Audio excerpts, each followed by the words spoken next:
Class 10 के अंदर आ गए। ये जो क्लास 10 है ना, ये तुम्हारी लाइफ की सबसे मुश्किल क्लास होगी। इसके अंदर मार्क्स लाना बहुत ज्यादा मुश्किल है। तुम्हें बहुत घंटों बैठ के पढ़ाई करनी पड़ेगी, लेकिन फिर भी तुम्हारे अच्छे मार्क्स तो बिल्कुल नहीं आने वाले। अगर ऐसा कोई भी तुमसे कह रहा है ना, तो उसकी बात पे 1% भी विश्वास मत करना कि जो क्लास 10th है ना, तुम्हारी लाइफ की सबसे प्यारी, सबसे बेहतरीन क्लास होगी। और इस क्लास के अंदर जो भी तुमने ड्रीम देखा है ना, 95 98% तुम बहुत इजीली लेकर आओगे। लेकिन उस चीज को अचीव करने के लिए ना, तुम्हें कुछ गलतियों को अवॉइड करना पड़ेगा, कुछ मिस्टेक्स को अवॉइड करना पड़ेगा। आज मैं एक ऐसी स्ट्रैटेजी दूंगा ना, जिससे कि तुम्हें यह पता चल जाएगा कि क्लास 10 के अंदर कौन कौन सी गलतियां तुम्हें नहीं करनी है, और आखिर पढ़ना कहाँ से है, कैसे पढ़ना है, टाइम टेबल क्या बनाना है, सब कुछ एक स्ट्रैटेजी वीडियो के अंदर। तो हाय एवरीवन, मैं हूं आप सभी का अपना प्रशांत भैया। देखो, बहुत सारे ऐसे स्टूडेंट्स हैं जो कि मुझे पहली बार देख रहे होंगे। अभी अभी तुम क्लास 10th के अंदर आए हो। अपना इंट्रोडक्शन दे देता हूँ, मेरा नाम प्रशांत किराड़ है। लेकिन प्यार से मुझे प्रशांत सर नहीं बोलते, प्रशांत भैया बोलते हैं। पता है क्यों? क्योंकि ना, इस क्लास के अंदर, इस क्लास 10th के अंदर मैं तुम्हारा हाथ पकड़ूंगा एक बड़े भाई की तरह। और अंतिम तक, जब तक तुम्हारे बोर्ड एग्जाम नहीं हो जाते क्लास 10th के, तब तक ये हाथ छोड़ूंगा नहीं। और इस पूरी जर्नी के अंदर मैं तुम्हें एक एक स्ट्रैटेजी, एक एक मोटिवेशन, जब जब तुम नीचे गिरोगे ना, तुम पीछे मुड़ के देखोगे तो ये प्रशांत भैया तेरे साथ खड़े होंगे। अगर कोई सीनियर इस वीडियो को देख रहा है, तो कमेंट के अंदर अपने जूनियर को बता भी सकता है कि प्रशांत भैया ने शुरू में वादा करा था और वो वादा लास्ट तक निभाया। और ये मैं अब अगले बैच, जो कि तुम अभी आए हो क्लास 10 के अंदर, तुम्हारे साथ भी करने वाला हूं। तो आज हम बात कर रहे हैं क्या क्या गलतियां नहीं करनी है और क्लास 10 कैसे स्टार्ट करनी है। तो उसी चीज को समझाने के लिए सिंपल सी स्टोरी समझना। एक बार ना, दो स्टूडेंट हुआ करते थे, चिंटू लाल और मिंटू लाल। दोनों ही एक जैसे थे। दोनों के क्लास 9th के अंदर उतनी अच्छी परसेंटेज नहीं आई थी, दोनों की 60-70% आई थी। लेकिन अगर आप इन दोनों में डिफरेंस देखोगे, तो ये जो मिंटू लाल है, ये 3 से 4 घंटे पढ़ा करता था। और ये जो चिंटू लाल है, 6-6 घंटे पढ़ा करता था, मतलब ये ज्यादा पढ़ रहा था। इन दोनों की स्कूल सेम थी, ये दोनों सेम किताबों से पढ़ते थे। लेकिन जब फाइनल स्कोर आया ना, जब क्लास 10th के बोर्ड का रिजल्ट आया, तो ये जो चिंटू लाल था, इसका रिजल्ट कम रह गया, 65%। और ये जो मिंटू लाल था, जो कि कम पढ़ा करता था, इसका रिजल्ट आ गया 95%। तो आखिर इसने ऐसा क्या अलग करा? कुछ अलग नहीं करा, इसने बस कुछ गलतियों को अवॉइड करा। वो गलतियां जो कि इस चिंटू लाल ने करी थी, और वो गलतियां जो कि तुम्हें नहीं करनी है। तो वही 5 गलतियां एक एक करके स्टार्ट करते हैं, डिटेल में बताता हूँ। सबसे पहले मिस्टेक नंबर 1, यहाँ पर लिखा हुआ है क्लास 9th का लो स्कोर। देखो, वो जो चिंटू लाल था ना, उसका माइंडसेट क्या था? उसका माइंडसेट ये था कि मैं तो कभी टॉपर ही नहीं बन पाऊंगा यार। मेरे ना क्लास 9th में अच्छे मार्क्स नहीं आए, अब मैं कभी टॉपर नहीं बन पाऊंगा, चाहे मैं कितने घंटे पढ़ लूं, कितनी मेहनत लगा लूं, बट मैं कभी टॉपर नहीं बन पाऊंगा। और यही सबसे बड़ी गलती है। जबकि वो जो मिंटू लाल था ना, उसका माइंडसेट ये था कि ठीक है, 9th में कम नंबर रह गए तो क्या हुआ, इस साल मेहनत करेंगे, शुरू से पढ़ेंगे, और मैं भी टॉपर बन के दिखाऊंगा।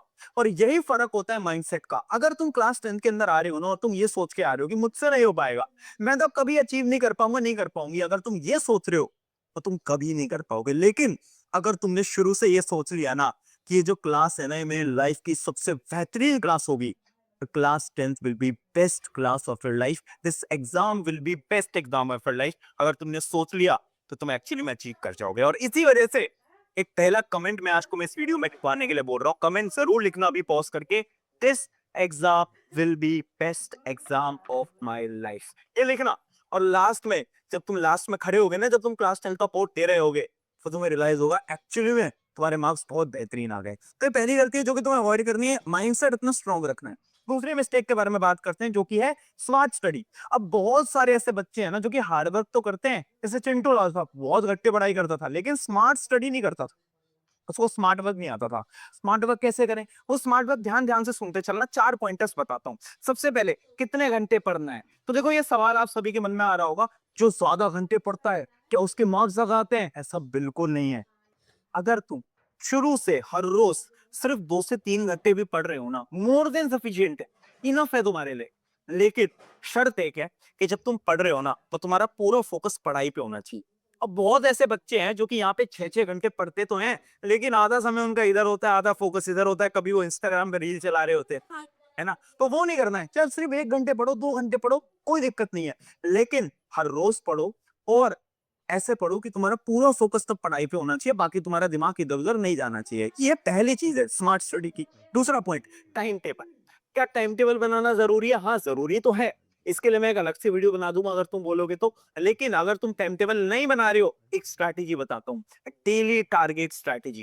डेली टारगेट स्ट्रैटेजी क्या बोलती है? हर रोज आपको अपने टारगेट्स लिखने हैं। जैसे कि मैं रात में सोने जा रहा हूँ, उससे पहले मैं कल के टारगेट्स लिख लूंगा कि मैंने एक पेपर उठाया, उसमें मैंने अपने टारगेट लिख लिए, target number 1, target number 2, target number 3, और कल मुझे वो तीनों चीजों को अचीव करना है। मैथ्स का एक चैप्टर, साइंस का एक चैप्टर, एसएसटी का एक चैप्टर। जब तक मैं वो पढ़ नहीं लेता तब तक मुझे सोना नहीं है। तो टाइम टेबल से अच्छा है तुम डेली टारगेट की एक शीट बनाना स्टार्ट कर दो। अभी से अगर प्रैक्टिस करोगे तो आगे बहुत तुम्हारा फायदा हो जाएगा।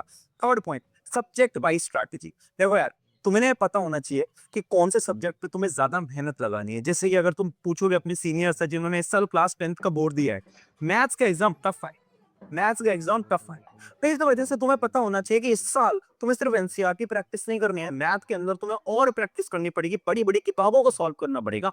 ये जो सब्जेक्ट वाइज स्ट्रैटेजीज है, साइंस कैसे पढ़नी है, एसएसटी कैसे पढ़नी है, ये सब तुम्हें क्लियर होना चाहिए। और इसके भी तुम्हारे प्रशांत भी तुम्हारे साथ खड़े रहेंगे, और इसमें भी मैं तुम्हारे लिए स्ट्रैटेजी वीडियोस ला दूंगा सब्जेक्ट वाइज, कैसे पढ़ना है नए पैटर्न के हिसाब से। अगर पेपर टफ आ रहा है तो कौन कौन से रिसोर्सेज से तुम पढ़ सकते हो, सब कुछ मैं आपको बता दूंगा। बट आपको भी पता होना चाहिए कि आखिर आप सब्जेक्ट्स को कैसे स्टडी करने वाले हो। Point number 4, lack of self study. ये ना बहुत बड़ा पॉइंट है। ये ना बहुत बच्चे गलती करते हैं कि लेक्चर्स देख लेते हैं। अब तुम मेरे यूट्यूब पे वन शॉट वीडियो देखोगे, है ना, लेक्चर्स तो देख लोगे, लेकिन अगर तुम रिवाइज नहीं कर रहे हो, सेल्फ स्टडी नहीं कर रहे हो, तो कोई फायदा नहीं है किसी भी लेक्चर का। तो सेल्फ स्टडी करना बहुत इंपॉर्टेंट है। ये 4 पॉइंट है किसके? स्मार्ट स्ट्रैटेजीज के, ठीक है। फिर आते हैं थर्ड मिस्टेक की तरफ। थर्ड मिस्टेक क्या है? How to study. यानी पढ़ने का तरीका ही नहीं आता ना बहुत सारे बच्चों को। तो एक्चुअली में पढ़ने का तरीका क्या होता है, एक एक करके बताता हूँ। सबसे पहले, एनालाइज एंड सेट टारगेट। यानी तुम्हें पता होना चाहिए साइंस के अंदर, जैसे कि मान लो आपके 13 चैप्टर है, आपको पता होना चाहिए ठीक है 13 चैप्टर है। अब आपको पता होना चाहिए कि इन 13 चैप्टर में से आप फिजिक्स को कैसे पढ़ोगे, केमिस्ट्री को कैसे पढ़ोगे, बायोलॉजी को कैसे पढ़ोगे, और टारगेट सेट करने हैं। टारगेट क्या होता है? जैसे कि अगर मैं एक आइडियल टारगेट तुम्हें बताऊं तो अक्टूबर महीना जो है, अक्टूबर के महीने के अंत तक आपका पूरा क्लास 10th का सिलेबस कंप्लीट हो जाना चाहिए। फिर तुम आगे बैठ के रिवाइज करो। तो ऐसा एक टारगेट होना चाहिए तुम्हारे पास कि पहला चैप्टर मैथ्स का, पहला चैप्टर एसएसटी का, पहला चैप्टर साइंस का तुम कब तक कंप्लीट करने वाले हो, एक टारगेट बनाओ। ये टारगेट बनाना भी बहुत इंपॉर्टेंट है, ठीक है। इतनी चीज क्लियर होगी। अगली चीज, NCERT plus question bank plus notes. NCERT करोगे, ये क्वेश्चन बैंक ले सकते हो, मैं भी अपने क्वेश्चन बैंक लाऊंगा, तुम्हें बता दूंगा। और नोट्स, नोट्स खुद के बनाना। देखो यार, अभी ना हम साल की शुरुआत में, जब एग्जाम में 10-15 दिन होते हैं ना, तब दूसरों के नोट से काम चल जाता है। अगर तुम अभी से खुद के नोट्स नहीं बनाओगे, लास्ट में जाके पछताओगे। अभी से सुन लो मेरी बात। तो नोट्स बनाओ, खुद से बनाओ, खुद से बनाओ नोट्स। क्लास के दौरान नोट्स लिख लिख के बनाओ, राइटिंग प्रैक्टिस भी हो जाएगी। अगला, writing practice plus calculation mistake. एक तो लिख लिख के चीजें करनी है, लिख लिखने की प्रैक्टिस करनी है, स्पेशली इंग्लिश हिंदी के अंदर तो बहुत प्रैक्टिस करनी है। और कैलकुलेशन मिस्टेक, पता है कैलकुलेशन मिस्टेक करते हो क्योंकि तुमने कभी नोट करा है तुम मैथ को कैसे सॉल्व करते हो? गलत तरीके से सॉल्व करते हो। तुम क्या करते हो? तुम क्वेश्चन देखते हो, फिर सोचते हो कि अच्छा इस क्वेश्चन में ये करना है, ये करना है, ये करना है, ये करना है, और फिर तुम छोड़ देते हो। यानी तुम पूरी कैलकुलेशन नहीं करते, तुम आधा क्वेश्चन छोड़ देते हो। क्या तुम ऐसा करते हो? अगर तुम ऐसा कर रहे हो तो गलत तरीका है। जब भी एक मैथ के क्वेश्चन को सॉल्व कर रहे हो ना, तो पूरी कैलकुलेशन करो, एंड तक, एकदम एंड तक आंसर निकालो। अगर ये करोगे तो तुम्हारी कैलकुलेशन की गलतियां खत्म हो जाएगी, ठीक है। ये आपकी एक मिस्टेक थी जो कि तुम्हें अवॉइड करनी है। आगे बढ़ते हैं। अगली मिस्टेक क्या है? सी रूल। सी रूल क्या है? बहुत सारे ऐसे बच्चे हैं ना जो कि पढ़ लेते हैं, मेहनत लगा लेते हैं, सब कुछ कर लेते हैं, लेकिन इस सी रूल को फॉलो नहीं करते। सी रूल का मतलब है the consistency rule. Consistency rule क्या कहता है? आप चाहे कम पढ़ो, मैं कह रहा हूँ अरे 1 घंटे 2 घंटे पढ़ लो हर रोज, इतना तो कर सकते हो। 1 घंटा तो निकाल सकते हो ना हर रोज, लेकिन वो हर रोज निकालना पड़ेगा। अब बहुत आएंगे तुम्हारे मामा की शादी, चाचा की शादी, सब कुछ आएगा। लेकिन अगर तुम आधा 1 घंटा हर रोज निकाल लेते हो, चलो अगर एक दिन नहीं भी पढ़ पाते तो अगले घंटे फिर 2 घंटे पढ़ना पड़ेगा, अगले दिन 2 घंटे 3 घंटे पढ़ना पड़ेगा।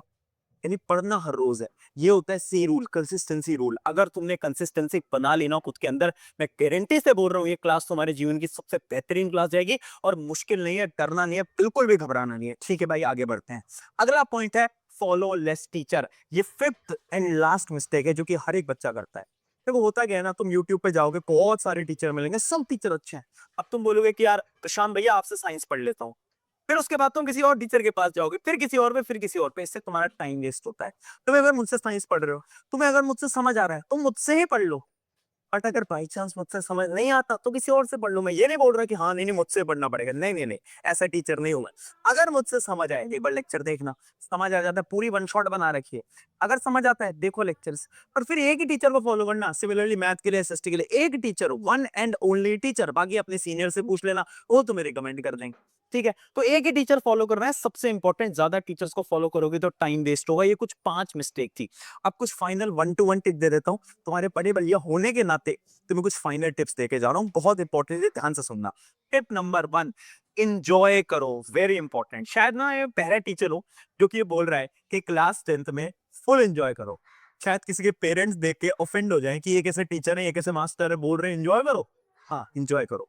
ये क्लास ना वापस नहीं आएगी, ये दोस्ती वापस नहीं आएगी, तो इस क्लास में एंजॉय करना बहुत इंपॉर्टेंट है। एक चीज याद रखो, एंजॉय से मेरा मतलब है दोस्तों के साथ क्रिकेट खेलने जाओ, फुटबॉल खेलने जाओ। एंजॉय से मेरे मतलब नहीं है कि तुम फोन के गेमिंग्स पे लगे हुए हो, वो वाला एंजॉयमेंट नहीं है। बाहर खेलने जाओ, दोस्तों के साथ टाइम स्पेंड करो, क्योंकि टाइम वापस नहीं आएगा। 11th में चीजें टफ हो जाएंगी। अगला point, Sunday revision rule. Sunday revision rule क्या होता है? देखो, आपका जो संडे होता है ना, उसमें एक आदत डाल दो कि हर संडे में तुम 1 से 2 घंटे, 1 से 2 घंटे रिवाइज करोगे। क्या करोगे? रिवाइज करोगे जो भी तुमने वीक में पढ़ा। किसी भी सब्जेक्ट को उठा लो, मान लो एसएसटी उठा लो, साइंस उठा लो, मैथ, कुछ भी उठा लो, बट संडे को एक रूल बना लो, संडे रिवीजन रूल। ये बहुत फायदेमंद होगा तुम्हारे लिए। अगली चीज, डोंट कंपेयर। यार याद रखना, इस पूरी क्लास के अंदर ना तुम्हें कंपेयर नहीं करना है कि तेरे एक दोस्त के तो 90 नंबर आ रहे हैं, एक के 80 आ रहे हैं, एक के 70 आ रहे हैं। ये मत करना। Do not compare. मुझे पता है आपके पेरेंट्स शायद कंपेयर करते होंगे, लेकिन तुम खुद को कंपेयर नहीं करोगे, ये ध्यान रखना। हमें खुद सा बेस्ट बनना है, खुद का बेटर वर्जन बनना है। हमें दूसरों से मतलब नहीं है, हमें खुद का बेटर वर्जन बनना है। देखो कि तुम्हारे जो टेस्ट में पहले नंबर आते थे 60, कि आप 65 आए, कि आप 70 आए। खुद की इंप्रूवमेंट को नोट करो, दूसरों से की फर्क नहीं पड़ना चाहिए। And last point, life versus YouTube. देखो यार, ये जो लाइफ है ना, ये भी यूट्यूब की तरह है। यूट्यूब तुम चलाते हो, मान लो एक वीडियो तुमने यूट्यूब पे देखी, फिर तुम्हारी जो यूट्यूब की फीड होती है उस पर सारी वीडियोस उसी प्रकार की आने लगती हैं। देखा है? ऐसे हमारा दिमाग होता है, ये एल्गोरिदम हमारे दिमाग में है। अगर हम हमारे दिमाग को पूरे टाइम उस प्रकार का कंटेंट दिखाएंगे, गेमिंग का कंटेंट दिखाएंगे, व्लॉगिंग का कंटेंट दिखाएंगे, तो हमारे दिमाग में पूरे टाइम वही चीजें चलती आएगी। लेकिन अगर हम अपने दिमाग को थोड़ा पढ़ाई से रिलेटेड कंटेंट दिखाएंगे, अच्छा कंटेंट दिखाएंगे, तो हमारे दिमाग में वही अच्छी चीजें आएंगी। इस वजह से इस पूरी जर्नी में ना, ये जो तुम यूट्यूब यूट्यूब देखते हो, इसको देखो, बिल्कुल देखो, बट अच्छी वीडियोस देखो। वो वीडियोस देखो जिनसे कि तुम्हें कुछ सीखने को मिल रहा हो। अगर तुम इन सारे पॉइंट्स को फॉलो करते हो, जो क्लास 10 है तुम्हारे लाइफ की सबसे बेहतरीन क्लास रहेगी। और याद रखना, this exam will be best exam of your life. और इस पूरी जर्नी में ये प्रशांत भैया तेरे साथ खड़े हैं, टेंशन मत ले। साइंस तो मैं पढ़ाई दूंगा, बाकी सारी चीजों के लिए तेरे प्रशांत भैया तेरे साथ खड़े। टेक केयर, मिलते हैं नेक्स्ट वीडियो।